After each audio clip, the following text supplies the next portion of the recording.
యాక్చువల్‌గా ఇప్పుడున్న మన హీరోలు ఆల్రెడీ బియాండ్ ఎళ్ళిపోయారు. అంటే పాన్ ఇండియా, పాన్ వరల్డ్ ఈ విధంగా మూవీస్ అన్నీ కొంచెం అంటే ఒకప్పుడేంటంటే ఒక సినిమా 3 మంత్స్ లేకపోతే ఆల్‌మోస్ట్ ఒక 6 మంత్స్ లోపలే కంప్లీట్ చేసుకొని సినిమాస్ రిలీజ్ అయ్యేవి. ఎక్కువ హీరోలకి ఎక్కువ సినిమాలు రిలీజ్ అయ్యే అవకాశాలు ఉండేవి. ఈసారి ఈ టైంలో మొత్తం చేంజ్ అయిపోయింది. ఆఫ్టర్ 'బాహుబలి' మొత్తం సినిమా వరల్డే మారిపోయిందన్నమాట. తెలుగు సినిమా అయితే కంప్లీట్‌గా ఒక సినిమా చేయడానికి ఒకసారి 2 ఇయర్స్ పడుతుంది, ఒకసారి 3 ఇయర్స్ పడుతుంది. బికాజ్ ట్రాన్స్‌ఫర్మేషన్స్ లేకపోతే స్టోరీ చేంజెస్ సంథింగ్ మేకింగ్ రకరకాలుగా టెక్నాలజీ పెరిగింది కానీ సినిమా మాత్రం షూటింగ్స్ ఇవి మేకింగ్ లేట్ అవుతూనే ఉన్నాయి.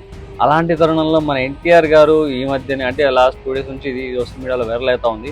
ఒక చిన్న సినిమా చేయాలని ఉంది. అట్లీస్ట్ ఒక 40 డేస్ షూటింగ్ 40 డేస్‌లో షూటింగ్ అయిపోవాలి. ఒక రామ్ కామ్ టైప్ చేయాలని ఉంది. చాలా లో బడ్జెట్‌లో నేనే ఆ సినిమాను రిలీజ్ చేసుకోవాలి. సో నాకు ఆ టైప్ చేయాలని అనిపిస్తుంది అని చెప్పి అన్నదండి. సో ఈ టైప్ ఆఫ్ చేస్తే ఎన్టీఆర్ గారు ఏ సినిమా చేస్తే బాగుంటుంది?